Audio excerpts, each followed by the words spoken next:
J'étais très honoré et très heureux de venir parler devant vous quand on me l'a proposé. Il y a beaucoup d'originalité de ce Centre Charlier et de ces conférences du Centre Charlier, et il y en a une que je trouve émouvante, c'est cette habitude de réciter un Je vous salue Marie au début de chaque conférence, qui me rajeunit de je ne sais pas combien de dizaines d'années, puisque j'ai fait mes études dans un collège religieux, et que, bien entendu, chaque classe commençait par une prière et se terminait par une prière. Et en récitant tout à l'heure ce Je vous salue Marie, nous parlerons tout à l'heure, si vous voulez, de ce Je vous salue Marie, et puis du Notre Père, au bout de Peggy. Et justement, en relisant du Peggy, en pensant à ce que je voulais vous dire ce soir, je voyais que Peggy se plaignait de la traduction du Je vous salue Marie en français, et il faisait remarquer que le français ajoute un adjectif au texte latin. En effet, le texte latin, comme vous savez, dit ora pro nobis peccatoribus, mais ne dit pas miseris peccatoribus, il n'y a pas d'adjectif. Et en français, comme vous savez, on dit priez pour nous, pauvres pécheurs. Peggy était un esprit éminemment critique, mais il était rarement content, je peux même dire qu'il n'était jamais content, et il se plaignait que le français ne fait pas plus fidèle. Vous savez qu'il y a aussi, d'ailleurs, enfin, je ne vais pas vous faire une conférence sur ce sujet, il y a aussi beaucoup à dire sur la traduction du Notre Père, qui alors là, dans Je vous salue Marie, c'est un adjectif que nous avons ajouté, mais dans le Notre Père, à propos de la tentation, c'est une difficulté qui n'a pas échappé d'ailleurs aux spécialistes et pour laquelle on a proposé des solutions très satisfaisantes. Je voudrais, avant de vous expliquer comment j'envisage cette causerie, faire remarquer deux choses. D'abord, la première, c'est que quand vous partirez tout à l'heure, vous vous direz ce Peggy était un drôle de catholique.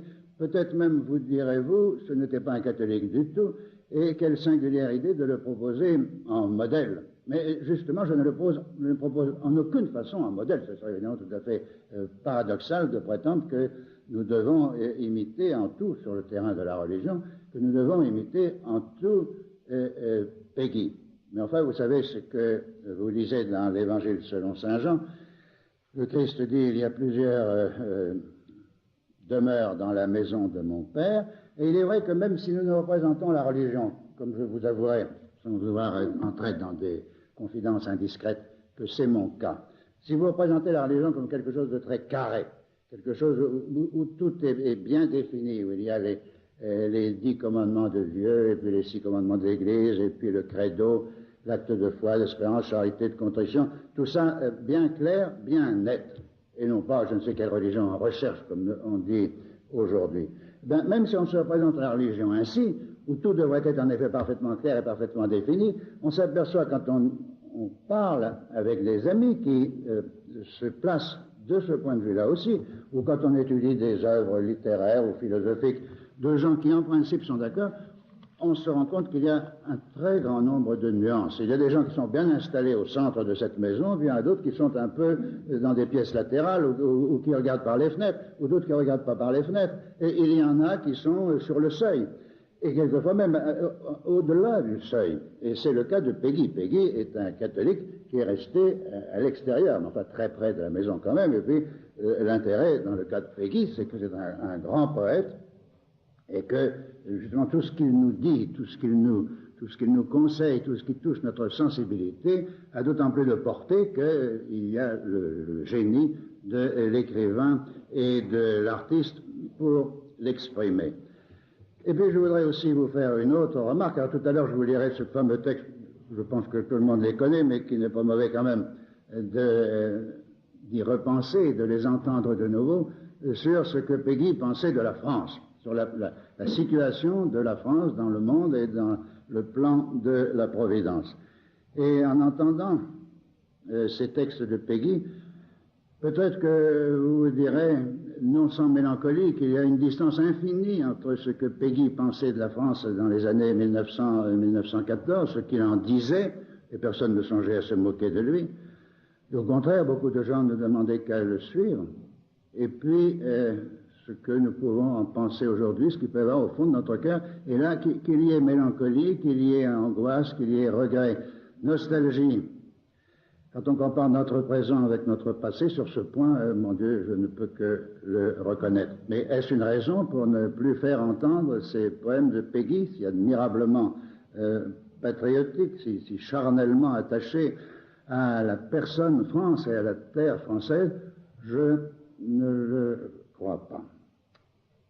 Péguy, comme vous le savez sans doute aussi, a été extraordinairement tiraillé, déjà de son vivant, mais aussi alors après sa mort, et en particulier dans les années qui ont suivi la Seconde Guerre mondiale. Il y a eu un très grand nombre de livres qui ont paru sur Péguy, et des livres qui s'opposent comme interprétation, comme conception du personnage de Péguy, de son œuvre et de sa pensée, qui s'opposent de façon tout à fait diamétrale. Par exemple, un philosophe comme Félicien Challet, qui est un homme d'extrême gauche, a écrit un livre qui s'appelle Péguy socialiste. Et pour lui, le vrai Péguy, c'est un socialiste, et tout ce qui est en dehors, c'est marginal, c'est exceptionnel. Et puis, dans l'autre sens, il y a des écrivains et des critiques, plus ou moins directement rattachés à l'Action française, ou indirectement, comme Massis, qui disent tout à fait le contraire, qui tirent Péguy tout à fait de leur côté, et puis au milieu, il y a des chrétiens, plus ou moins chrétiens de gauche, chrétiens de droite. Donc il y a 1000 interprétations, c'est beaucoup, mais enfin il y a un très grand nombre d'interprétations qui ont été données de Péguy, et parmi lesquelles nous pouvons choisir. On peut dire que dans beaucoup d'entre elles, il y a une part de vrai. Alors maintenant, voici comment je vais vous présenter mes remarques et commentaires, si vous voulez. D'abord, une sorte d'itinéraire religieux de Péguy. D'où est parti le chrétien Péguy et où est-il arrivé? Et puis, ensuite, 2 ou 3 thèmes principaux, en ce qui concerne la religion de Péguy, 2 ou 3 thèmes principaux de sa méditation religieuse, ou de sa prière, si vous voulez. Qu'est-ce qui a compté essentiellement pour Péguy du point de vue de la religion? Alors d'abord, itinéraire de Péguy. Vous savez que Péguy est né en 1873, et je simplifie à l'extrême. Il est entré à l'école normale à la 3e tentative, qui était la dernière, on n'a pas le droit de se présenter 4 fois. Il est entré à l'école normale en 1894.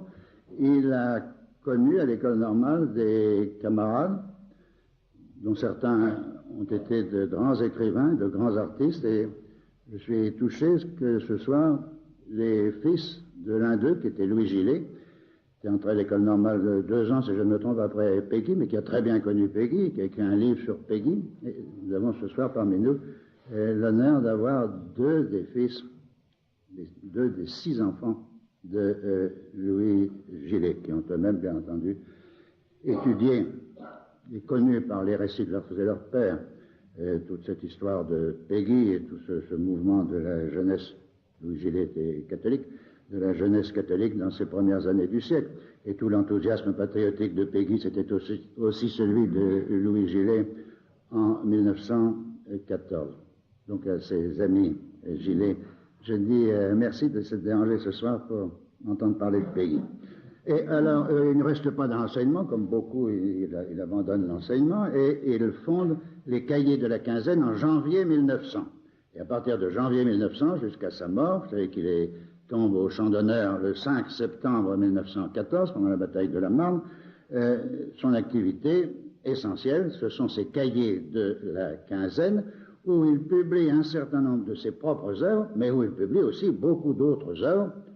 Celles qui ont eu le plus de succès, je crois, ce sont les Jean-Christophe de Romain Roland, qui ont tous paru, avant de paraître chez Ollendorff, qui ont tous paru en première édition, en édition originale, au cahier de la quinzaine. Voilà donc très schématiquement les grandes dates de la vie de Péguy. Et au point de vue religieux, quel est le point de départ? Je vous ai dit qu'il est né en 1873, il n'a jamais connu son père. Son père est mort quand il avait quelques mois. Il a donc été élevé par 2 femmes, sa mère et sa grand-mère. La mère était croyante, mais n'était pas pratiquante. C'était des gens pauvres, tout à fait une classe très défavorisée. Elle était croyante, n'était pas pratiquante, et il semble qu'elle n'ait pas été une mère tendre. Quand je dis il semble, je suis modeste, car nous avons un témoignage tout à fait extraordinaire, mais évidemment ça peut venir d'un mouvement d'humeur. Enfin, dans un livre de Jules Isaac, qui est l'un des deux auteurs des fameux Malais Isaac, que quelques-uns d'entre vous ont peut-être connu. Eh bien, Isaac, qui a bien connu aussi Peggy et Gillet et toute cette génération, Isaac raconte qu'il se trouve par hasard dans la rue et qu'il aperçoit en grande discussion le fils et la mère, Peggy et sa mère. Et la discussion tourne mal et finalement, Madame Peggy donne une paire de gifles à son fils. Et le fils n'a pas 15 ans, comme vous pourriez le croire, mais il a près de 30 ans à ce moment-là. Il accepte la gifle. Mais enfin, il semble qu'il y ait quelquefois dans le cœur de Peggy une certaine frustration à cet égard. D'autant plus qu'il y a eu sans doute aussi frustration au point de vue de son foyer, de son mariage. Nous allons parler dans un instant. Quant à la grand-mère, elle était illettrée, elle ne savait pas lire, comme Peggy le rappelait lui-même. Elle avait eu cette fille sans être mariée et elle avait mené une vie extrêmement dure. Enfin, Peggy avait pour elle tout de même une certaine admiration, comme il le dit en certaines circonstances. Elle avait un travers tout à fait regrettable, Peggy aussi d'ailleurs, eh bien c'est qu'elle jurait, comme était ce péché. Et je sais que Peggy jurait aussi. Il ne jure pas dans ses textes écrits, naturellement, mais quand il est mort, il est à côté de lui, un de ses sous-officiers, qui s'appelait Victor Boudon, a fait des conférences sur le Peggy du 2 août 14 au 5 septembre 14, ce qui s'était passé, ce que le régiment avait fait, et comment, dans les blés de Villeroy, Peggy et beaucoup d'autres étaient tombés à côté de lui. Et alors, Victor Boudon en a fait un livre, et il a passé toute sa vie, en somme, ce Victor Boudon, à faire des conférences et à commenter ce livre. Je suis allé à une conférence de lui à Versailles, vers 1970, par là. Et alors, il signait ses livres, j'ai donc ce livre signé. Petite particularité, c'est que je n'avais jamais vu, naturellement, mais après la conférence, je vais le trouver. Il dit à mon excellent ami Jacques Rovechon. C'était un homme chaleureux. Et il raconte les derniers moments. Alors, les Allemands sont en face avec les mitrailleuses, ça va très mal, et beaucoup tombent à côté de Peggy, et les hommes ont envie surtout de se protéger plutôt que de tirer, et Peggy crie « Tirez donc, nom de Dieu !» Donc, à ce moment-là, c'était peut-être sa dernière parole, elle était fâcheuse, et Boudon m'a raconté que quand il avait commencé à relater ses souvenirs concernant Peggy, un évêque lui avait dit « Écoutez, non, mais c'est pas ça, c'est pas la peine de mettre ça. Tirez donc au nom de Dieu. » C'est beaucoup plus édifiant, mais on ne voit pas du tout le lieutenant Peggy dans les circonstances s'exprimant d'une façon aussi classique. D'ailleurs, ça vous donne un exemple de la façon dont on peut tirer Peggy, la sagir, gommer ce qui est gênant. Et dans l'autre sens, d'ailleurs, les modifications vont dans le même sens aussi. Donc voilà le point de départ en ce qui concerne son éducation. Il suit les cours de catéchisme, c'est un excellent élève de catéchisme, toujours premier, naturellement une mémoire extraordinaire, et il se rappelle ce catéchisme toute sa vie, très important. Ce catéchisme, comme on l'étudiait à ce moment-là, par questions et réponses, et sans fantaisie, comme vous savez. Et en même temps, alors il est un excellent élève, naturellement, à l'école primaire, et il aura, comme on l'a maintes fois répété, il aura une très grande reconnaissance durable pour ses instituteurs et il ne les trahira jamais. Et voici ce qu'il dit sur ces deux enseignements, celui qu'il recevait au catéchisme et celui qu'il recevait à l'école primaire. C'est dans l'argent, qui paraît en 1913. Donc c'est un moment où Peggy est tout à fait revenu au catholicisme, le plus ardent et le plus évident, le témoignage le plus net. Et voici ce qu'il dit à propos de ses instituteurs et de ses prêtres qui l'ont élevé. Nos vieux maîtres, c'est-à-dire les instituteurs, n'étaient pas seulement des hommes de l'ancienne France. Ils nous enseignaient au fond la morale même et l'être de l'ancienne France. Je vais bien les étonner. Ils nous enseignaient la même chose que les curés, les uns et les autres. Et avec eux nos parents, et dès avant eux nos parents, ils nous disaient, ils nous enseignaient cette stupide morale qui a fait la France, qui aujourd'hui l'empêche de se défaire, à laquelle, sots que nous sommes et peu scientifiques, malgré tous les démentis du fait, à laquelle nous nous raccrochons désespérément dans le secret de nos cœurs, les uns paternellement et maternellement, les autres scolairement, intellectuellement, laïquement, les autres dévotement, pieusement. Ils enseignaient cette morale stupide, notre seul recours, notre secret ressort. ceux d'entre vous qui ont quelquefois écouté Jean-Marie Le Pen, lequel, naturellement, je n'ai pas besoin de dire que j'ai une admiration pour Le Pen, mais enfin, il est comme tout le monde, il répète quelquefois les mêmes choses. Et une des choses qu'il répète, c'est, eh bien, dans mon village, en Bretagne, j'écoutais le catéchisme du vicaire, j'écoutais l'instituteur, et au fond, ces gens-là étaient d'accord. Je ne sais pas s'il y a le texte de Péguy, mais enfin, il dit la même chose que Péguy. Et cette morale stupide, qualifiée ironiquement de stupide, naturellement, par Péguy, c'est la morale du travail bien fait et du devoir d'État auquel, tout simplement, il s'agit de répondre. Mais enfin, avec ce très bon départ, eh bien voilà que le petit Charles Péguy perd la foi, en seconde si on est bien renseigné, sans crise, sans drame de conscience, c'est-à-dire comme Claudel, perte de la foi dans l'indifférence, et pas du tout comme Romain Rolland, qui lui aussi a une éducation catholique, et qui au contraire a été troublé pendant plusieurs années. Il y a quelque chose chez Romain Rolland qui se rebellait à l'idée d'abandonner ce qu'on lui avait appris quand il était petit, pas chez Péguy. Mais qu'est-ce qui lui reste, tout de même? Il lui reste une culture, cette culture au fond très simple, mais qui est la culture du catéchisme. Un catéchisme su par cœur, par conséquent l'essentiel de notre foi catholique. Et il lui reste, comme on l'a fait remarquer, je crois que c'est Bernard Guyon dans son livre sur Péguy qui l'a fait remarquer, il lui reste cette originalité que Péguy a pris au sérieux le 6e et le 9e commandement de Dieu, pas besoin de dire de quoi il s'agit, je suppose. C'est-à-dire que Péguy, contrairement à presque tous les grands écrivains qui ont été ses contemporains, ou les grands écrivains catholiques, comme Claudel, Mauriac et bien d'autres, n'est-ce pas? Eh bien, ces grands écrivains ont plus ou moins quelque chose de ce côté-là à se reprocher, quelque chose sur la conscience, quelquefois beaucoup de choses. Je ne parle pas de Huysmans et ainsi de suite, ou Léon Blois et bien d'autres. Eh bien, Péguy, lui, non. Péguy est un homme chaste, qui a conservé cette obligation de la chasteté, qui même quelquefois pourrait faire sourire de mauvais esprits, mais lui n'en souriait pas, et lui est resté fidèle à ce que, même quand il s'est cru complètement écarté du catéchisme, à ce que le catéchisme lui avait appris. Il prépare l'école normale, je vous l'ai dit, donc 3 années, la 4e étant retardée par un an de service militaire qu'il fait. La 4e, il est interne à Sainte-Barbe et il suit les cours de Louis le Grand. C'est là qu'il est reçu en 94. Et à Sainte-Barbe, il connaît l'aumônier de Sainte-Barbe, qui s'appelle Monseigneur Batifol, que Louis Gillet aussi a connu, dont il nous a parlé. Il connaît aussi Tarot, par exemple. Et Monseigneur Batifol organise à Sainte-Barbe une conférence de Saint-Vincent de Paul. Péguy y participe à cette conférence de Saint-Paul, mais vous voyez où il en est maintenant, n'est-ce pas? Il est loin de son catéchisme. Il n'accepte pas d'arriver au début des réunions, parce qu'il y a la prière. Donc, il s'arrange pour attendre, et puis, quand la prière est dite, il vient, et il participe aux œuvres de charité avec ses camarades.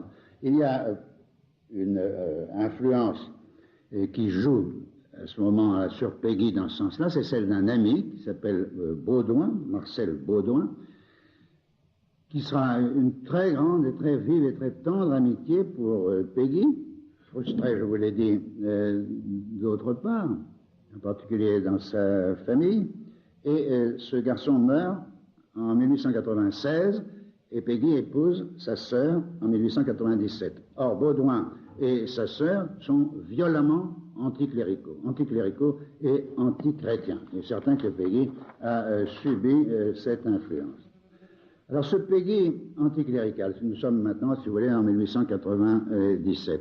Ce Péguy anticlérical, il est encore poussé à accentuer cet anticléricalisme par l'affaire Dreyfus, dont, vous le savez, la période la plus dramatique, la plus violente, c'est 97, 98, 99.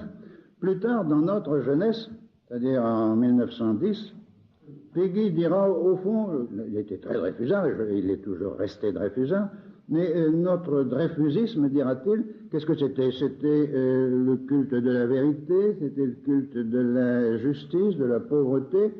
Au fond, c'est le christianisme. Il n'y avait pas de différence entre notre dreyfusisme, dira-t-il, et le christianisme, et il y avait infiniment plus de religion dans notre socialisme et dans notre dreyfusisme que dans Saint-Pierre de Chaillot, Saint-Honoré d'Eylau, peut-être même Saint-Thomas d'Aquin. En fait, ça c'est Peggy qui voit les choses comme ça en 1910 parce qu'il lui plaît de les voir ainsi, mais en fait il y a une séparation radicale et les textes ont été conservés. Nous savons donc exactement en 1900 par exemple dans un des premiers cahiers ce que Peggy pensait. Non seulement il le pensait mais il éprouvait le besoin de l'affirmer. Voici ce qu'il dit. Les 13 ou 14 siècles de christianisme introduits chez mes aïeux, les 11 ou 12 ans d'instruction et parfois d'éducation catholique sincèrement et fidèlement reçus ont passé sur moi sans laisser de traces. Voilà ce qu'il éprouve le besoin de dire en 1900. Tous les camarades que j'avais à l'école primaire, qu'ils soient devenus des travailleurs manuels ou des travailleurs intellectuels, qu'ils soient devenus des paysans ou des ouvriers, qu'ils soient devenus ou non socialistes et républicains, ne sont pas moins débarrassés que moi de leur catholicisme. Le catholicisme, c'est une espèce de maladie d'enfance dont on est heureux d'être débarrassé. Voilà ce qu'il dit et ce qu'il affirme en 1910, dans notre jeunesse. Il ne s'exprimera plus de la même façon, mais enfin, là, nous avons un témoignage. Et pourquoi est-il si hostile à l'Église? Eh bien, c'est quelque chose de très précis. Il y a beaucoup de gens qui se sont séparés de leur éducation chrétienne d'enfance pour d'autres raisons. Mais Peggy, c'est très précis. Vous avez ça dans un cahier qui s'appelle « Encore de la grippe ». Il avait un certain génie des titres. Alors, il y a un cahier qui s'appelle « De la grippe », « Encore de la grippe », toujours de la grippe. C'est le 20 mars 1900.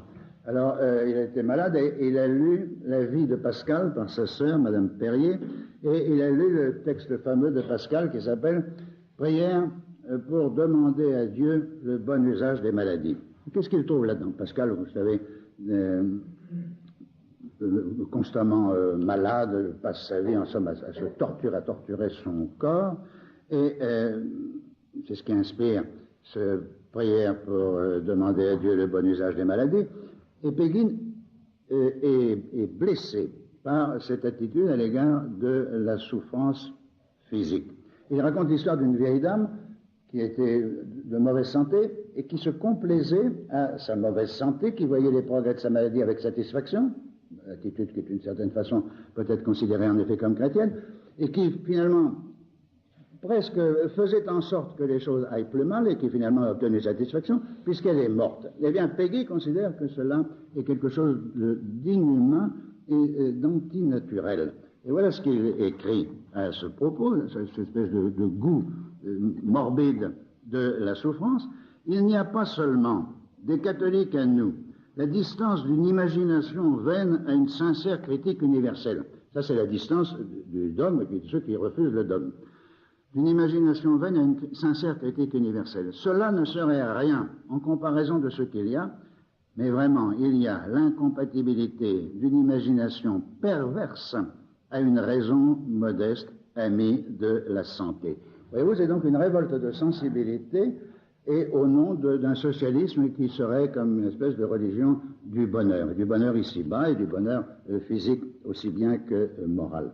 Et dans le prolongement de cette critique que Peggy fait aux catholiques, il y a l'enfer. Peggy ne peut pas accepter l'enfer parce que l'idée de l'enfer, dont les chrétiens se sentent toujours plus ou moins menacés, ou au moins du purgatoire, cette idée va dans le même sens que celle que je viens de dire, c'est-à-dire une espèce de complaisance morbide à quelque chose d'horrible.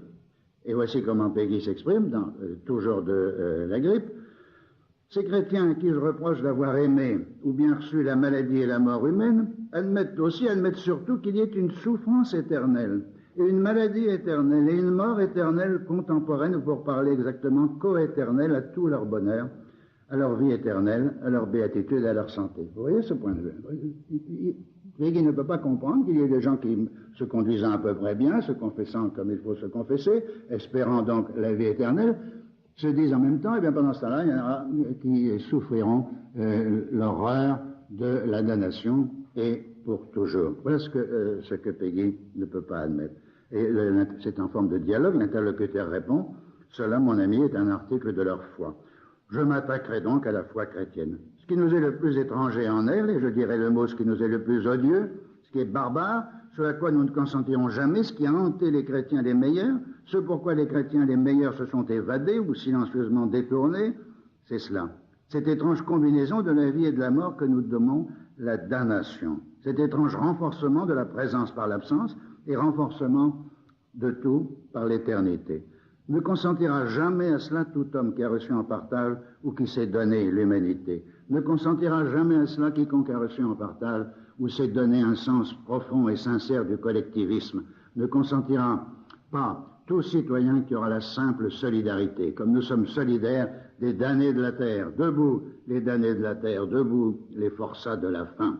Tout à fait ainsi, et sans nous laisser conduire au seul mot, mais en nous modelant sur la réalité, nous sommes solidaires des damnés éternels. Nous n'admettons pas qu'il y ait des hommes qui soient traités inhumainement. Nous n'admettons pas qu'il y ait des citoyens qui soient traités inciviquement. Nous n'admettons pas qu'il y ait des hommes qui soient repoussés du seuil d'aucune cité. Là est le profond mouvement dont nous sommes animés, ce grand mouvement d'universalité qui anime la morale kantienne et qui nous anime en nos revendications. Nous n'admettons pas qu'il y ait une seule exception, que l'on ferme la porte au nez à personne, que ce soit ici-bas, point de vue socialiste, ou que ce soit par la damnation éternelle. Donc, premier grief contre le christianisme, il est une religion complaisante à la souffrance. Deuxième grief, encore plus grave, il est une religion qui, parmi ses dogmes, comprend l'enfer, la damnation éternelle, et qui s'en accommode. Puis, troisième grief, sur lequel je n'insiste pas, parce qu'il est beaucoup plus banal, Peggy, en 1900, considère que l'Église est un bastion du capitalisme et que l'Église catholique, surtout en France, est complice de la droite, c'est-à-dire de ce que politiquement il considère comme abominable. Voilà le Peggy anticlérical. Naturellement, il y aurait d'autres raisons, mais je crois que j'ai souligné les principales. Alors Peggy va se convertir. Il refusait le mot, mais enfin, on ne peut pas appeler ça autrement qu'une conversion. Nous partons de cette hostilité absolue de 1900 et nous arrivons à une scène en octobre 1908. Il est malade et son camarade Joseph Lott, professeur lui aussi, qui lui aussi était très éloigné de l'Église, vient le voir dans sa chambre et lui dit « Écoute, mon vieux, je suis catholique. » Alors Peggy se soulève sur son coude, il se met à pleurer et dit « Eh bien, moi aussi, nous sommes tous là, je suis catholique. » Donc on a la date précise de cet aveu, dans cette scène très émouvante entre les deux camarades, octobre 1908. Alors qu'est-ce qui s'est passé pendant ces 8 ans, de 1900 à 1908? Remarquez bien que si vous lisez les cahiers, qui paraissent régulièrement, ou à peu près régulièrement, chaque année, eh bien jusqu'en 1907, vous avez des traces d'hostilité, jusqu'en 1907, des traces d'hostilité encore au christianisme et au catholicisme. Et en particulier, vous en avez quelque chose de tout à fait extravagant. Vous avez en mars 1904 une traduction française d'un texte qui s'appelle A New Catechism, qui est un texte d'un Américain, une espèce de société de pensée, de société de conférences anti-religieuses et anticléricales, où, adoptant le système du catéchisme religieux, c'est-à-dire questions et réponses, eh bien, cet Américain qui s'appelle Mangasarian, je vous avoue que je ne l'ai pas lu, mais enfin, je trouve extraordinaire que Peggy, encore en 1904, ait eu l'idée de publier dans ses cahiers, avec un petit chapeau de Peggy qui n'était pas défavorable, ce catéchisme qui est violemment, et même stupidement, d'après les quelques citations que j'en ai vues, anti-religieux. Et puis, entre 1900 et 1908, il y a aussi des hésitations de Peggy. Et il y a Madame Peggy, femme. Et puis il y a les abonnés des cahiers. Quand on a servi en 1900 aux abonnés des cahiers des déclarations comme celles que je viens de vous lire contre la religion, c'est assez difficile du jour au lendemain de dire écoutez, non, je me suis trompé, voilà exactement ce qu'il faut penser au point de vue de la religion catholique. Il y a des tournants à prendre, et il faut négocier les tournants, comme disent les automobilistes. En conséquent, il y avait normalement certaines hésitations et quelque chose qui n'était pas commode dans la position de Peggy. Mais enfin, il se convertit, et qu'est-ce qui l'écarte de cet anticléricalisme et de ce point de vue anti-religieux? Ben, je crois qu'il est guéri, de même qu'on guérissait les petits spartiates de l'alcoolisme en leur montant des esclaves ivres, il est guéri de l'anticléricalisme par le spectacle répugnant que lui donne l'anticléricalisme de la période 1900-1910, qui est une des périodes en effet les plus répugnantes à cet égard, avec Combes d'abord, mais ensuite les successeurs de Combes, qui ne valaient guère mieux. de notre histoire. Vous vous rappelez, le système des fiches, le général André, etc. Et Péguy, dès le début, est choqué par ce combisme parce que, d'une part, il considère que s'étant séparé de l'Église, lui et ses camarades qui allaient dans le même sens que lui, ils avaient voulu secouer une domination. Mais qu'est-ce qu'il constate? Il constate que le combisme substitue une domination à une autre et qu'il n'y a rien du tout qui ressemble à la liberté dans le système des radicaux francs-maçons qui sont au pouvoir pendant ces 10 années et rien qui ressemble au dreyfusisme, pris dans le sens le plus élevé, le plus pur du mot, qui était le fond de la pensée de Péguy. Donc le combisme, on échappe à la domination cléricale, mais immédiatement la domination anticléricale pèse sur les épaules de celui qui se croyait libéré. Et puis le combisme, autre grief, substitue aussi une liturgie à une autre. Toutes les cérémonies de l'Église catholique traditionnelle sont considérées comme ridicules. On ne veut plus de baptême, on ne veut plus de cérémonies pour les obsèques. Mais on en fabrique d'autres. Il y a des baptêmes républicains. Il y a un cahier de Péguy qui est très drôle à propos des obsèques d'un médecin d'Orléans qui s'appelait docteur Gebauer, et où on voit ce que c'était que cette liturgie républicaine qui comportait un certain nombre de, je suppose, francs-maçons. Mais je dois vous avouer que je n'ai pas trouvé dans Péguy, peut-être l'aurais-je trouvé si j'avais davantage eu le temps de chercher, d'attaque directe contre la franc-maçonnerie. Mais cependant, tout ce qu'il dit ce qu'il écrit dans les cahiers de ces années prouve qu'il est violemment choqué par justement cette espèce de concurrence qui est faite à la religion par cette nouvelle religion. Donc il y a une liturgie nouvelle, et par exemple, alors on voit des enfants qui portent des bannières, il y a des signes, mais il ne dit pas signes maçonniques, ça devait être ça, je sais pas. Et en particulier, c'était un brave médecin qui faisait de la politique, et comme beaucoup de médecins de ce temps-là, et encore maintenant d'ailleurs, et qui, par conséquent, dans les campagnes, allait avec sa voiture pour soigner ses malades. Et alors, dans le cortège funèbre, il y a la voiture avec laquelle il faisait ses visites, vide, qui était un domestique tient le cheval comme ça, de même que pour un maréchal, il y a le cheval d'armes qui figure dans le cortège. Là, il y a cette voiture. L'ironie qui lui est habituelle ridiculise cette nouvelle liturgie, et puis, c'est plus grave, c'est que le combisme propose de remplacer la métaphysique chrétienne par une nouvelle métaphysique. Alors les textes où Péguy parle de cela, de cette nouvelle métaphysique qu'il n'acceptera, sont de 1906. Donc nous approchons de 1908, mais je vous rappelle qu'entre 1906 et 1908, il y aura encore des textes où Péguy ne semble pas décidé à carrément reconnaître son changement de cap. Péguy dit ceci, en 1906, dans le cahier qui s'appelle « De la situation faite à l'histoire et à la sociologie ».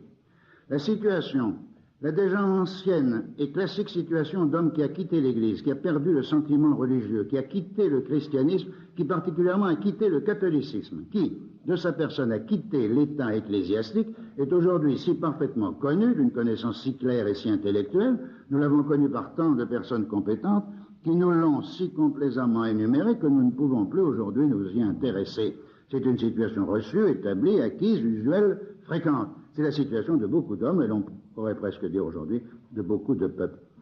Il n'y a de problème mais il y a un problème énorme, un problème de relation et de comparaison, parce que du même geste qu'ils quittaient l'Église, du même mouvement, de la même courbe qu'ils abandonnaient le dogme catholique et généralement le dogme chrétien, du même geste, du même mouvement, du même accomplissement de courbe, ils inventaient, ils fondaient, ils imposaient un dogme infiniment plus autoritaire, infiniment plus plein de difficultés infinies, infiniment plus difficiles, d'impossibilités infinies, infiniment plus impossibles, infiniment plus plein de contradictions, infinies, infiniment plus contraires, tout sommaire enfin, tout plein de grossièreté. Voilà ce nouveau dogme par lequel on prétend remplacer l'ancien. Pour donner à ma pensée une forme qui réponde pleinement aux préoccupations présentes, je dirais que nous acceptons parfaitement que Renan se soit désabonné du christianisme, et particulièrement du catholicisme, de recevoir et de donner les enseignements chrétiens, et particulièrement catholiques. Cela, c'est une affaire classée. Ce qui est nouveau, ce qui fait un fait nouveau, qui fait le problème, ce qui fait nos étonnements, commencement sinon de toute science, au moins de toute étude, ce n'est point ce désabonnement. C'est qu'au sortir de cet abonnement traditionnel, de ce vieil abonnement, il est, entre tant d'autres, éventuels, il soit allé souscrire cet abonnement nouveau, qu'il se soit abonné à l'insipide revue que le monde moderne édite et joue pour l'embêtement de l'humanité. Et non seulement ce qui fait le problème, c'est ce singulier abonnement nouveau, mais c'est la liaison, la relation de ce désabonnement à cet abonnement nouveau. Vous voyez comment Péguy, donc, refuse cette espèce de transfert de ce qu'on a considéré comme une superstition, mais ça a été pour se ranger sous une superstition nouvelle. Alors vous savez que parmi les individus, Jolibrius, si vous voulez, qui se sont signalés dans cette politique anticléricale, dans cette grossièreté, vous avez retenu le mot de Péguy, une grossièreté de ce dogme, il y a Viviani. Viviani qui, je vous le rappelle, était président du Conseil en 1914. C'est lui qui a eu la charge de gouverner la France au moment de la déclaration de guerre, et qui a terminé d'ailleurs dans une maison de repos psychiatrique. À ce moment-là, il n'était pas encore arrivé à cet état, mais Viviani s'est signalé par une phrase fameuse. Beaucoup d'entre vous connaissent sans doute, et je vous la relis, cette phrase. Nous avons dit, à la Chambre des députés, nous avons dit à l'homme qui s'arrête au déclin du jour, écrasé sous le labeur quotidien et pleurant sur sa misère, nous lui avons dit qu'il n'y avait derrière les nuages que poursuit son regard douloureux que des chimères célestes, et d'un geste magnifique, nous avons éteint dans le ciel des lumières qu'on ne rallumera plus. À ce moment-là, le journal officiel met applaudissements prolongés à gauche. Maintenant, l'œuvre commence aujourd'hui, car que répondrez-vous à l'homme à qui nous avons arraché sa foi, à qui nous avons fait le ciel vide, qui reste humilié tous les jours par le contraste qui fait de lui à la fois un misérable et un souverain. Tellement enthousiaste la Chambre de 1906 qu'on a voté l'affichage de ce discours de Viviani. Quant à Péguy, sur la dernière phrase, que répondrez-vous à l'homme qui reste à la fois un souverain, enfin un drôle de souverain, et un misérable? Péguy, mais simplement, je ne le lui fais pas dire. C'est-à-dire qu'il y a une espèce d'entreprise qui n'est pas sans rapport d'ailleurs avec ce que nous vivons aujourd'hui, des transpositions qui s'expliquent par l'évolution des mœurs et des mentalités. Donc voyez-vous pourquoi Péguy est redevenu un catholique, après avoir été si hostile au catholicisme. Eh bien, c'est parce ce qu'il a vu de l'autre côté, ce qu'il a vu des gens qui normalement auraient dû être ses alliés, et il n'a pas pu supporter cette promiscuité avec la grossièreté de ce dogme nouveau. Mais naturellement, ceci est négatif, mais il y a aussi ce qui ne s'explique guère, c'est-à-dire la grâce, la venue de la grâce, un mystère. Mais en tout cas, il y a la conversion type Saint-Paul qui est renversé de son cheval, et puis il y a la conversion type Claudel, qui est, comme vous le savez, à Notre-Dame. Mais ici, c'est quelque chose qui n'a pas cette brutalité. Nous avons quand même deux éléments par lesquels qui nous éclairent sur la façon dont Péguy est revenu non pas à la pratique, mais revenu à la foi. C'est qu'il avait eu l'idée de faire pour les cahiers une édition sans aucune note, sans aucune notice, sans rien du tout, mais parfaitement, comme c'était son goût, sa passion et son orgueil, parfaitement poussé jusqu'à l'extrême de l'art au point de vue de la typographie, une édition de quoi? De Polyeucte. Voyez-vous, en 1907-8, dans cette France anticléricale, eh bien, Péguy pense qu'il y aurait au cahier beaucoup d'abonnés qui seraient intéressés par Polyeucte. Les illusions de Péguy. Ce Polyeucte, il ne l'a pas, il n'y a pas eu d'édition de Polyeucte, mais pendant plusieurs mois, peut-être même 2 ou 3 ans, il a vécu dans ce projet, si bien qu'on peut penser qu'il savait Polyeucte par cœur. D'ailleurs, il cite très souvent Polyeucte. Et il y a dans Polyeucte, vous avez Polyeucte le chrétien, mais il y a aussi Sévère, qui n'est pas le chrétien, mais qui est un personnage aussi, qui est à la même hauteur de noblesse, de caractère et de cœur que Polyeucte. Alors, Péguy se régalait de cet affrontement de Sévère et de Polyeucte. Et puis, tout à l'heure, je ne vous ai pas dit que quand il était socialiste, il avait composé une Jeanne d'Arc, un texte de 3 pièces en 3 parties, Et il est revenu sur cette Jeanne d'Arc. Et il en a fait, en prenant tout à fait le début, simplement les deux premiers actes, très peu de choses par rapport à l'ensemble, et pas du tout les batailles, pas du tout le bûcher, le supplice de Jeanne d'Arc, simplement le début, la méditation de Jeanne d'Arc, et en particulier la méditation de Jeanne d'Arc devant le mal et devant la passion du Christ. Il en a fait le mystère de la charité de Jeanne d'Arc, qui paraît en 1910. Alors là, Péguy, officiellement, avec ce mystère, est devenu un grand auteur, un grand poète chrétien, aux yeux de tous, avoué. Mais c'est un chrétien, comme je vous l'ai dit tout à l'heure, qui reste sur le seuil.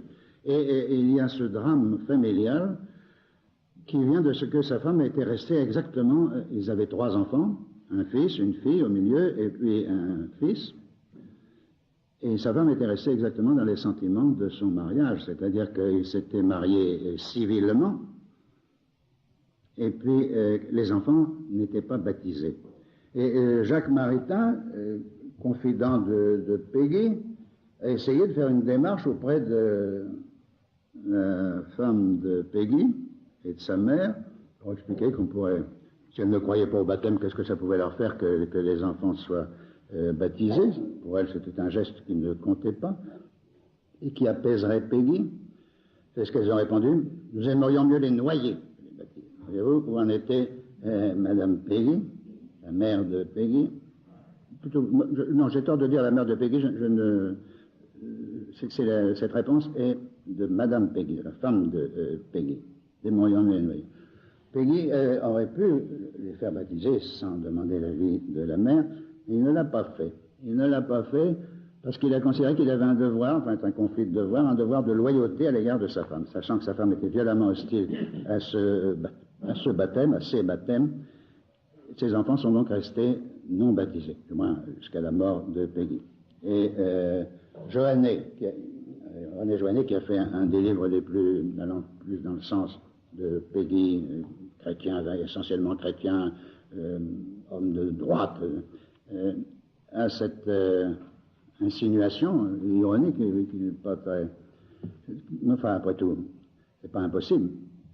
Péguy n'insiste pas pour se marier à l'église, d'abord parce que sa femme ne voudra pas, et puis, dit Joannet, peut-être qu'il se disait qu'après tout, n'étant marié que civilement, pourrait éventuellement se libérer de cette union si vraiment elle devenait tout à fait impossible. Or, il semble qu'elle a été, pendant quelques années, dans les 4 années qui restent à vivre à Péguy, véritablement impossible. Et ajouter que Péguy connaît à ce moment-là une jeune fille, une jeune juive, et qu'il l'aime très tendrement, très, très passionnément. Nous avons des preuves de cet amour dans des textes de Péguy, en particulier dans des quatrains, d'innombrables quatrains où il ressasse cet amour et cette tentation. Et cette jeune fille est aussi toute disposée, si le divorce se faisait, à épouser Péguy, peut-être même pas l'épouser, mais à devenir sa maîtresse. Mais je vous ai dit tout à l'heure que Péguy était resté fidèle à l'enseignement très précis sur ce point du catéchisme. Par conséquent, non seulement il ne succombe pas à cette tentation, mais il fait en sorte que cette jeune fille, dont le frère était professeur au lycée Henri IV quand j'étais cagneux, mais enfin à ce moment-là j'ignorais toutes ces histoires, que cette jeune fille se marie de façon... Et la tentation, et le désir, et l'amour de Péguy, semble-t-il, ont duré jusqu'à sa mort, c'est-à-dire jusqu'en 1914. Donc nous avons bien un chrétien qui est marié civilement, un chrétien dont les enfants ne sont pas baptisés, un chrétien qui ne pratique pas les sacrements, et qui d'ailleurs reste anticlérical. De toute façon, on peut très bien, il y a beaucoup de chrétiens, et même de bons catholiques, qui ont certains sentiments d'anticléricalisme. Et il a écrit cette fameuse phrase, les curettes, c'est un peu déplaisant, les curettes, un peu vulgaires, mais enfin, c'est toujours ainsi qu'il s'exprime. Les curettes tiennent les sacrements, les bourgs, mais nous disposons de la prière. Quelle prière? Il y a de très beaux textes de Péguy sur la prière. Les prières les plus... Vous avez, dans le mystère des saints innocents, dont nous allons parler dans 2 minutes, nous avons une magnifique image prolongée, comme dans Péguy, pendant des pages et des pages, sur l'armada des prières, une flotte comme des bateaux, des caravelles qui vont vers Dieu. Et alors il y a les Je vous salue Marie, il y a les Salve Regina, il y a les Notre Père. Et à propos de ces différentes prières, Péguy a avoué qu'il était resté plusieurs mois, alors qu'il est devenu chrétien profondément, sans pouvoir réciter le Pater. Il récitait le Je vous salue Marie, mais pas le Notre Père. Et à ce propos, il fait remarquer la différence qu'il y a entre ces deux prières, qui sont nos deux prières fondamentales, celles que nous avons apprises d'abord quand nous étions petits, parce que dans le Je vous salue Marie, il n'y a rien que la louange et puis la demande de la grâce. On implore, priez pour nous. Tandis que dans Notre Père, il y a quelque chose de positif. Dans Notre Père, il y a fiat, il y a que votre volonté soit faite, même si cette volonté va contre quelque chose que nous désirons. Et puis, dans le Notre Père, il y a aussi pardonnez-nous comme nous pardonnons à ceux qui nous ont offensés. Donc, vous voyez la différence qu'il y a entre le Notre Père et Je vous salue Marie. C'est pour la raison que je viens de dire que Peggy, pendant longtemps, n'a pas pu, mais il a fini par y arriver, parce qu'il ne pouvait pas pardonner à ses ennemis et parce qu'il ne pouvait pas accepter de prononcer le fiat. Cette période de 4 ans, qui est donc tout à fait paradoxale au point de vue religieux, c'est la période des plus grandes œuvres de Peggy, les grands cahiers que sont Notre Jeunesse en 1910, Victor-Marie Comte-Hugo en 1910, un nouveau théologien, un chef-d'œuvre de pamphlet et de satire en 1911, et puis L'Argent et L'Argent Suite en 1913. Mais c'est aussi le temps des grandes œuvres poétiques. En 1911, le premier mystère, c'est le mystère de la charité de Jeanne d'Arc. Le second, c'est le porche du mystère de la deuxième vertu, c'est-à-dire l'espérance, en 1911. Et en 1912, le mystère des saints innocents. Puis les textes dont vous connaissez certainement déjà beaucoup de textes de vers par cœur, la tapisserie de Sainte Geneviève et de Jeanne d'Arc, la présentation de la Beauce à Notre-Dame de Chartres, la tapisserie de Notre-Dame, et enfin Ève. Dans cette période, c'est la période des pèlerinages dont parlait tout à l'heure notre ami.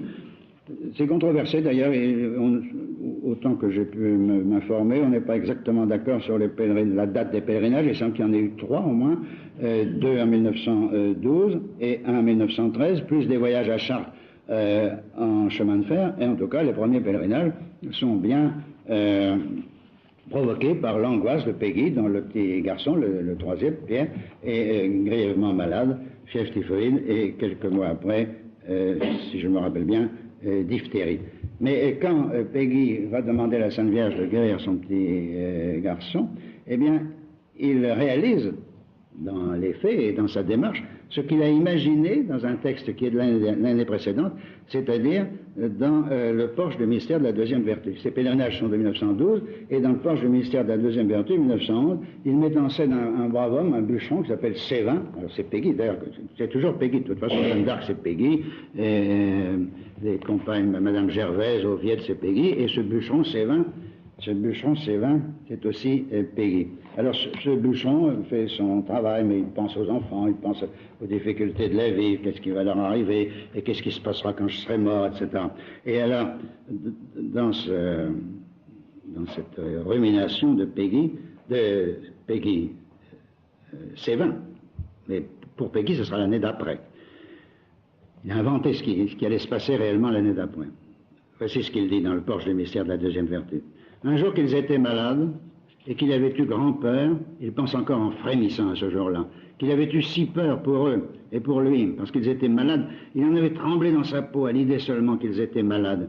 Il avait bien compris qu'il ne pouvait pas vivre comme ça avec des enfants malades, et sa femme qui avait tellement peur, si affreusement qu'elle avait le regard fixe en dedans et le front barré, et qu'elle ne disait plus un mot. Il avait parfaitement compris que ça ne pouvait pas se passer comme ça, ça ne pouvait pas durer comme ça, il ne pouvait pas vivre avec des enfants malades. Alors il avait fait un coup d'audace. Il en riait encore quand il y pensait. Il s'en admirait même un peu.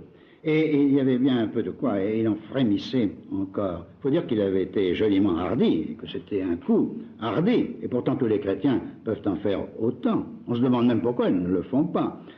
Comme on prend 3 enfants par terre, et comme on les met tous les 3, ensemble, à la fois, par amusement, par manière de jeu, dans les bras de leur mère et de leur nourrice qui rit, et se récrie parce qu'on lui en met trop, et qu'elle n'aura pas la force de les porter. Lui, hardi comme un homme, il avait pris, par la prière, il faut que France, il faut que chrétienté continue. Vous connaissez ça, là.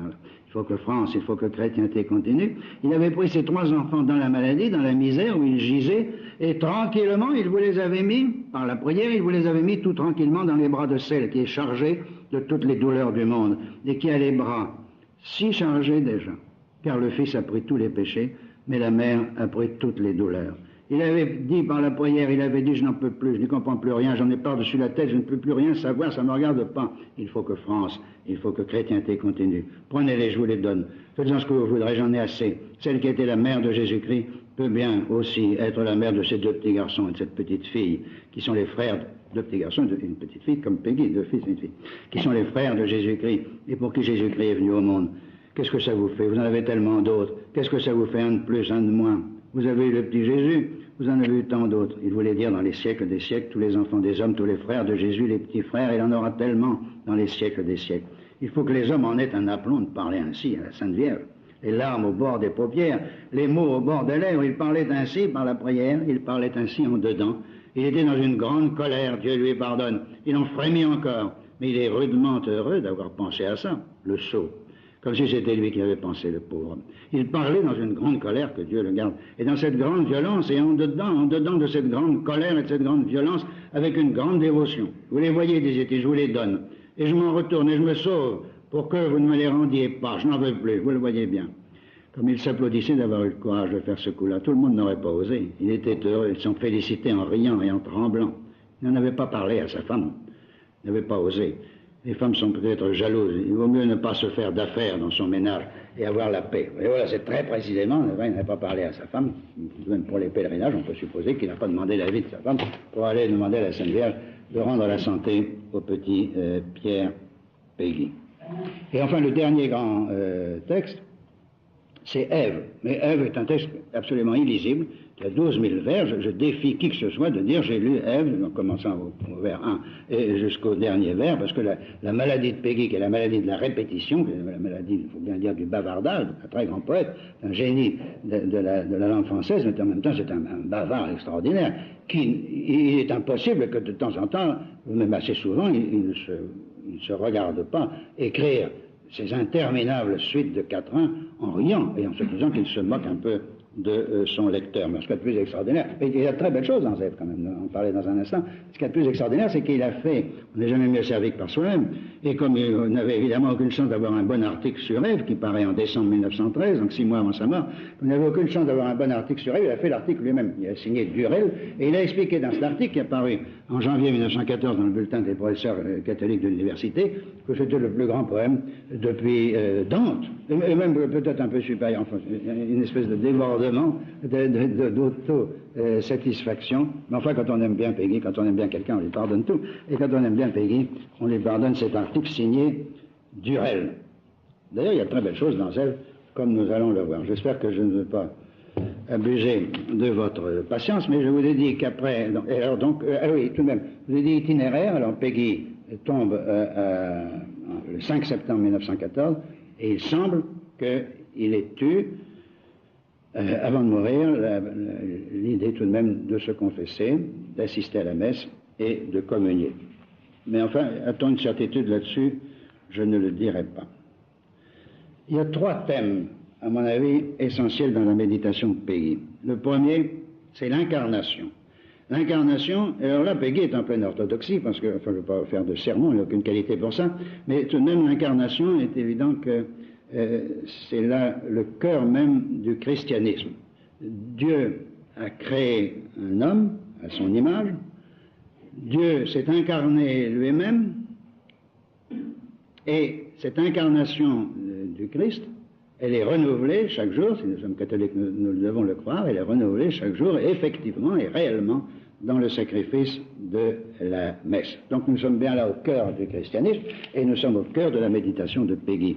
Et qui dit incarnation dit passage d'une intention, d'un esprit, d'un surnaturel à un charnel, et Peggy a été constamment le chantre de cette union du surnaturel et du charnel, disant et répétant, comme il le fait constamment, que le surnaturel a besoin du charnel et que le charnel a besoin du surnaturel. Que le charnel ait besoin du surnaturel, cela semble aller de soi, mais que le surnaturel ait besoin aussi du charnel, cela est plus original, tel que Peggy nous le dit. Et ces 12 000 vers, tellement indigestes d'Ève, sont tout de même centrés autour de ce thème de l'incarnation, puisqu'au milieu de ces 12 000 vers, vous avez je ne sais pas combien de quatrains qui évoque l'enfant Jésus, avec l'âne et le bœuf qui soufflent sur lui pour le réchauffer dans la crèche à Bethléem.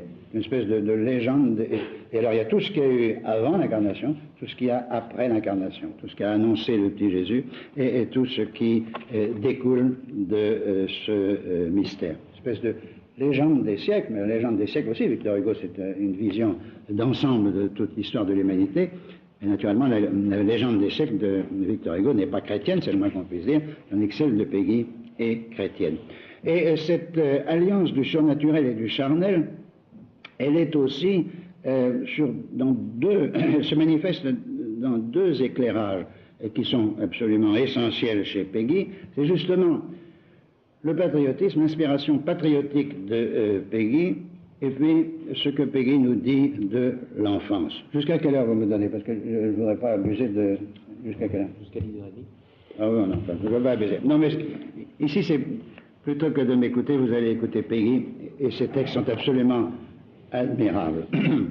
Patriotisme de Péguy, et sentiment que du même mouvement qui le portait à adorer Dieu, il l'adorait dans ce qu'il considérait comme son chef-d'œuvre à certains égards. Et si aujourd'hui, peut-être que des gens souriraient, mais de ce temps-là, on ne souriait pas. Le chef-d'œuvre de Dieu, c'était la France, c'était la terre de France, c'était les paysages français, c'était le courage français, c'était la noblesse française.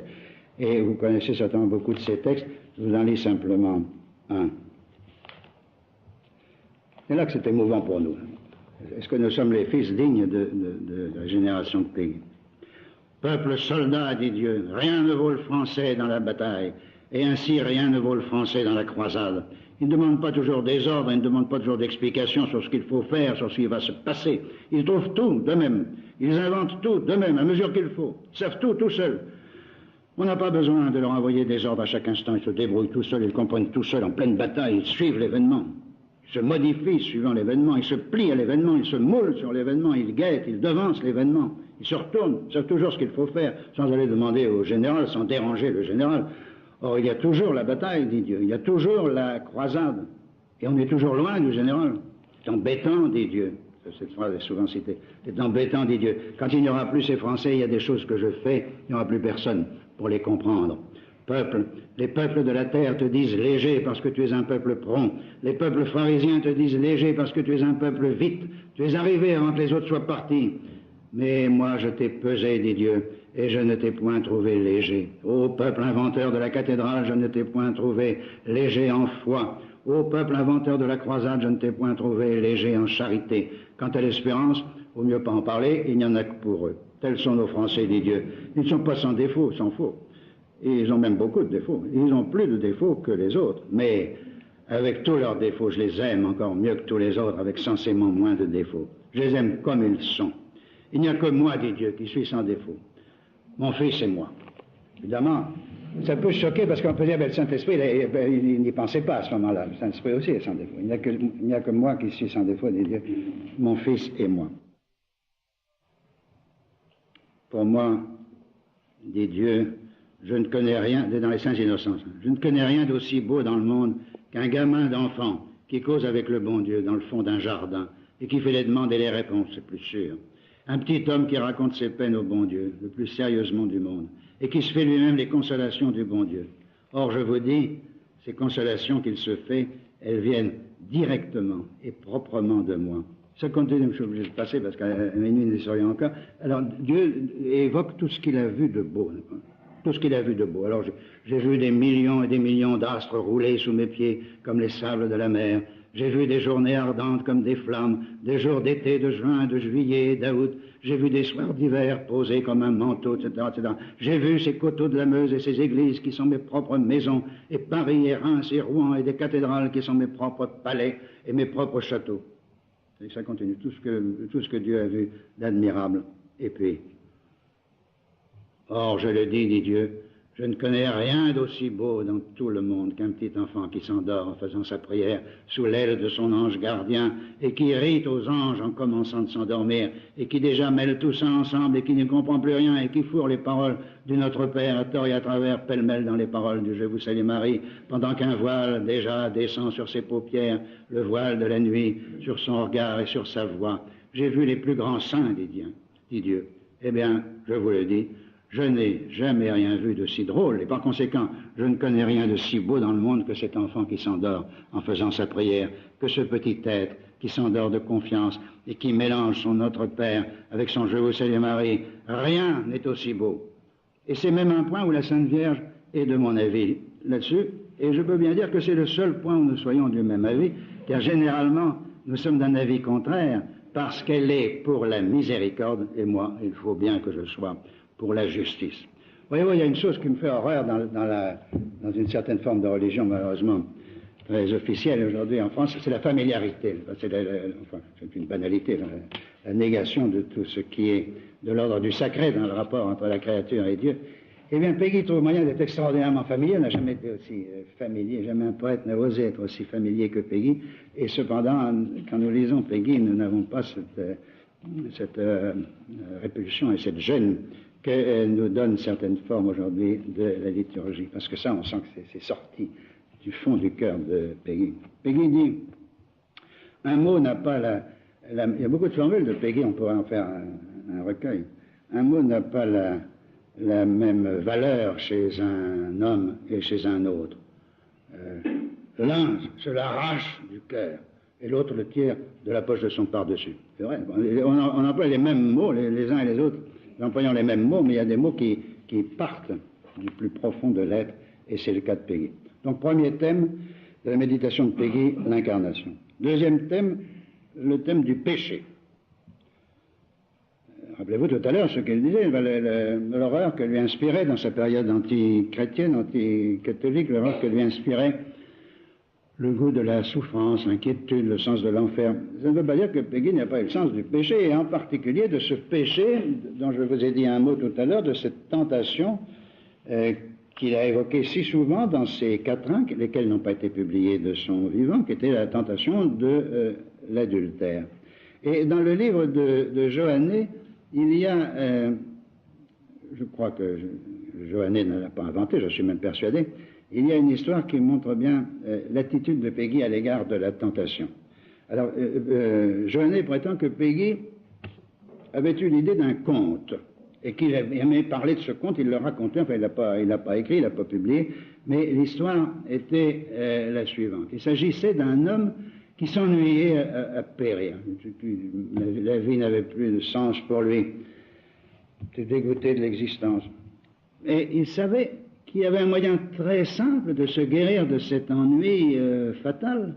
C'était d'écrire une lettre qui lui permettrait de commettre un péché très grave, mais qui en même temps l'exalterait et lui donnerait la satisfaction de toutes sortes de désirs qu'il nourrissait au fond de lui-même. Donc fallait-il rester dans son ennui ou fallait-il écrire cette lettre et puis commettre ce péché? Alors il résiste longtemps, c'est Péguy qui racontait ça, il résiste longtemps et puis un jour finalement, il envoie promener les scrupules, alors il prend sa plume, son papier, et puis il écrit la lettre d'où va sortir cette libération et ce bonheur terrestre.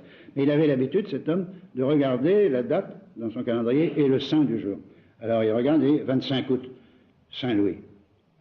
Non, vraiment, je ne peux pas faire ça, j'ai résisté si longtemps quand même. Mais écrire cette lettre qui va me faire commettre cet affreux péché le jour de la Saint-Louis, roi de France, Joinville, etc., j'ai même Blanche de Castille. Alors, non, ça ne fait rien.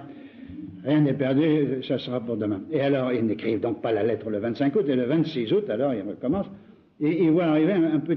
J'ai regardé dans mon calendrier, si vous regardez le 26 août, ou moins si vous avez le même calendrier que moi, mais vous savez à quel charivari on s'est livré sur les saints. Là, c'est une sainte Natacha. Mais du temps de Péguy, apparemment, c'était pas ça, parce qu'il dit le lendemain de la Saint-Louis, 26 août, c'est un petit saint qui arrive tout modeste, très ignoré, Saint Zéphirin, patron des jardiniers. Alors, Péguy dit, ça ne fait rien. Mais alors, Saint Zéphirin lui dit, c'est très joli, parce qu'évidemment, Saint-Louis est un roi de France, par conséquent, tu n'oses pas commettre ce péché le jour de Saint-Louis, ça paraît comme une espèce de quelque chose de blasphématoire, mais moi, ça n'a pas d'importance, moi, patron des jardiniers. Hein. Et puis, enfin, il est tellement éloquent, ce petit Saint Zéphirin, que le héros du conte renonce, puis enfin, vous devinez la suite de l'histoire, et à chaque fois, un saint que non, impossible. Péguy se sentait en permanence, il sentait la possibilité du péché, de la tentation, mais il se sentait en permanence protégé par les saints, Et il disait, par exemple, vous savez, oui, la boutique, elle est toujours, d'ailleurs, il y a une plaque sur la porte en face de la Sorbonne. C'est amusant parce qu'il passait son temps à insulter les professeurs de la Sorbonne. Il était véritablement juste là, il n'avait qu'à traverser la rue pour pénétrer dans la Sorbonne. Et alors Péguy disait, impossible de commettre un péché à Paris. Je sors des cahiers, n'est-ce pas, je descends la rue de la Sorbonne, j'arrive rue des Écoles. Si je tourne à gauche, c'est le boulevard Saint-Michel, défendez-nous sur le Préliot, etc. Puis c'est le boulevard Saint-Germain. Si je vais à droite, c'est le faubourg Saint-Jacques, le pèlerinage. Il n'y a pas moyen. À Paris, on vit constamment avec tous ces saints, sous la protection des saints. Et puis, il y a non seulement les saints, il y a les anges gardiens, car naturellement, Péguy croyait aux anges gardiens. À vrai dire, à l'égard des anges, l'attitude de Péguy est un peu contradictoire, parce que, étant donné ce que je vous ai dit tout à l'heure de son sens du charnel, hein, les anges sont de purs esprits. Alors, pour Péguy, c'est peut-être un peu diminué que n'être simplement de l'ordre du surnaturel, de ne pas être de l'ordre du charnel en même temps. Enfin, en tout cas, il arrangeait ça dans sa tête comme il voulait. Il avait une grande confiance dans son ange gardien. Alors, il dit ceci. Les saints et l'ange gardien, le patronage s'exerce sur moi à plein. Et on ne s'imagine pas ce que Sainte Geneviève, Saint-Aignan, Saint-Louis, Jeanne d'Arc, il n'est pas encore Sainte Jeanne d'Arc, elle n'était pas sainte à ce moment-là, comme vous le savez. Sainte Geneviève, Saint-Aignan, Saint-Louis, Jeanne d'Arc font pour moi et ce qu'ils obtiennent. Et puis, j'ai un ange gardien incroyable. Je ne peux échapper à son regard.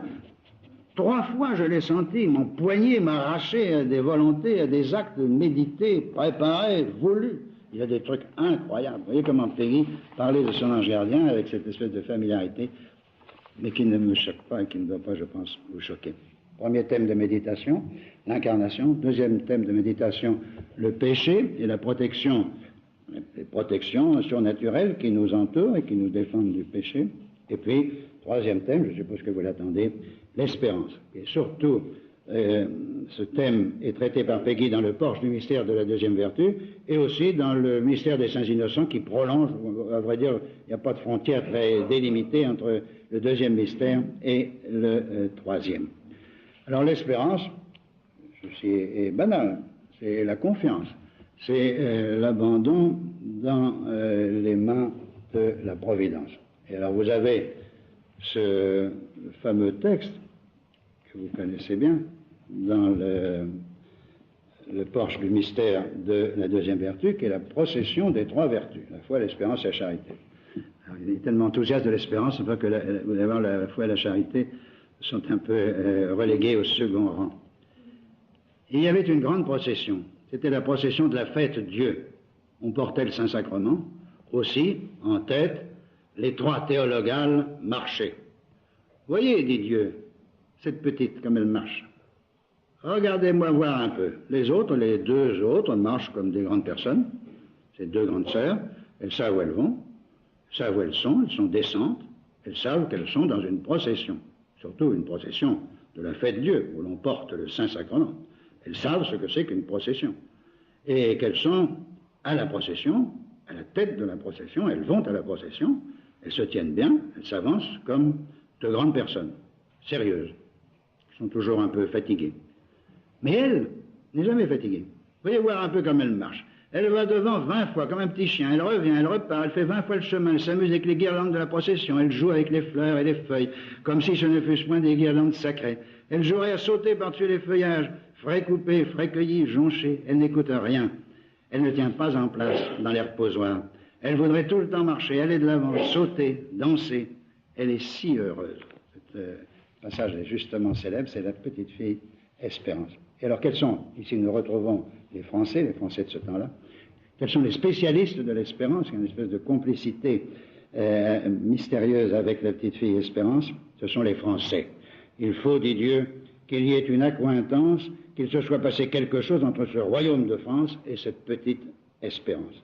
Évidemment, si on réfléchit un peu, si en dehors de cette jolie, charmante image, la petite fille qui s'écarte de ses 2 grandes sœurs, qu'est-ce que l'espérance pour Péguy?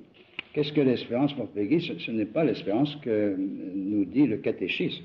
J'ai regardé dans mon catéchisme de Saint-Pédis tout à l'heure, et la définition de l'espérance est très, très simple, et je n'ai pas besoin de vous la redire. Vous allez voir que pour Péguy, c'est quelque chose de différent. Péguy estime que Dieu a besoin de notre espérance. Dieu a besoin de notre espérance et Dieu s'irrite. On n'a jamais, comme anthropomorphisme, on n'a jamais fait mieux, n'est-ce pas, que le portrait de... Mais certains peuvent être choqués par cette familiarité à l'égard de Dieu, parce que il y a l'irritation de Dieu, il y a les injustices de Dieu, le parti pris pour les Français, il y a même un certain orgueil de Dieu devant sa création, toutes sortes de choses qui évidemment sont très éloignées d'une saine vision de notre Créateur. Mais lorsque Peggy envisage ainsi Dieu, il estime que Dieu a une mauvaise humeur particulière, une espèce de mécontentement. Il est fâché, il est grognon. Contre qui? Contre les insomniaques, les malheureux, souffrent assez de l'insomnie, pas de leur faute. Eh bien non, Dieu n'admet pas l'insomnie, parce que l'insomnie et l'anxiété de l'insomniaque, c'est la négation, dit Dieu, de la confiance, de avoir confiance en moi. Voici ce qu'il dit. Vous allez voir qu'il va assez loin dans le paradoxe. Le sommeil est peut-être ma plus belle création. On me dit qu'il y a des hommes qui travaillent bien et qui dorment mal, qui ne dorment pas. Quel manque de confiance en moi. C'est presque plus grave que s'ils travaillaient mal, mais dormaient bien. Et vous avez à la fin, après cet énorme paradoxe, vous avez à la fin du mystère de la deuxième vertu, une magnifique évocation, mais trop longue pour que je vous la lise, mais j'ai lu beaucoup, magnifique évocation finale de la nuit. Parce que dans la nuit, quand l'homme s'abandonne au sommeil, mais il se remet entre les mains de Dieu. Et le monde continue à tourner, à marcher, mais c'est Dieu qui, à ce moment-là, en a la charge. Mais si Dieu a besoin de notre confiance, qu'est-ce que ça veut dire? Ça veut dire que dans le cas de l'espérance, selon Peggy, le fort, le plus fort, le souverainement fort, est subordonné au faible. Et c'est ça, je vous disais que nous sommes très loin de la définition du catéchisme. Espérance, aux yeux de Peggy, c'est subordination du fort au faible, parce que Dieu nous aime. Et que quand on aime, on est subordonné à celui qu'on aime. Les parents, d'une certaine façon, ont besoin de l'amour de leurs enfants. Et Dieu est soumis ainsi, et il les attend, il en a besoin, il est soumis aux prières des saints, aux prières des hommes et aux prières des Français.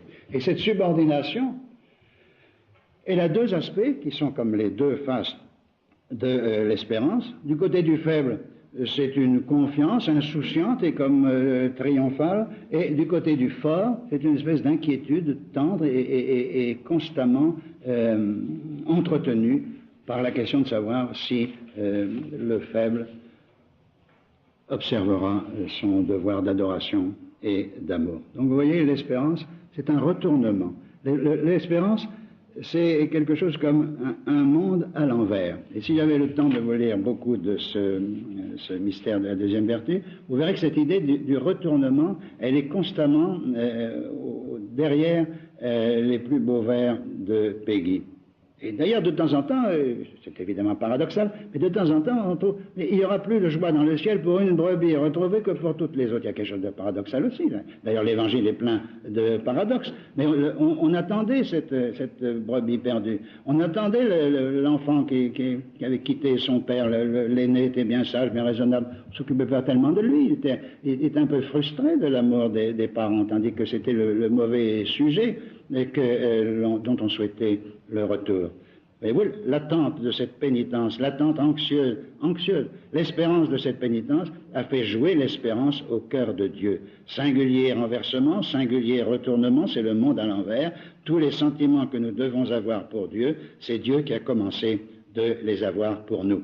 Et tout le long du mystère, du porche du mystère de la deuxième vertu, nous avons ces transmutations opérées par l'espérance. Et nous les avons sous forme concrète, puisque Peggy est poète, des jours vieux avec de vieux jours, de l'eau neuve avec de l'eau usée, des matins jeunes avec de vieux soirs, des âmes claires avec des âmes troubles. Et quels sont, une espèce de changement de signe, comme en algèbre, et quels sont les spécialistes de ces transmutations, de ces changements de signe? Bien entendu, ce sont, comme vous le devinez, les Français. De sorte que la démarche de cette petite fille qui se conduit si mal pendant la procession et qui remonte le courant, eh bien, est caractéristique symboliquement de l'espérance, puisque c'est un changement de signe, et quand la procession descend, elle remonte. De là des étonnements à nous lecteurs peut-être, mais des étonnements aussi de Dieu. Que ces pauvres enfants des dieux voient tous les jours comme ça va. et que tous les matins il croit que ça ira mieux le lendemain matin, ça me passe. Ça me confond et je n'en reviens pas moi-même. Et de même que Dieu s'étonne de l'espérance, symétriquement, Peggy s'étonne aussi que Dieu espère au sujet de l'homme qui est si désespérant. Alors nous sommes arrivés à la fin de cette longue conférence et je voudrais terminer, parce que l'incarnation c'est très important, le péché, la tentation c'est très important, mais enfin plus important que tout peut-être, je ne dis pas dans l'absolu, mais dans la pensée de Peggy, dans l'attitude religieuse de Peggy, c'est l'espérance. L'espérance, une espèce de paradoxe fondamental du monde, une espèce de principe de contradiction, une espèce de grain de folie. D'ailleurs, je n'hésite pas à employer le mot folie, puisque les grands mystiques ont tous employé ce mot de folie, un grain de folie qui, par ces retournements que je vous ai dit, fait que le monde continue et que le monde vit. Et s'il n'y avait pas cette folie,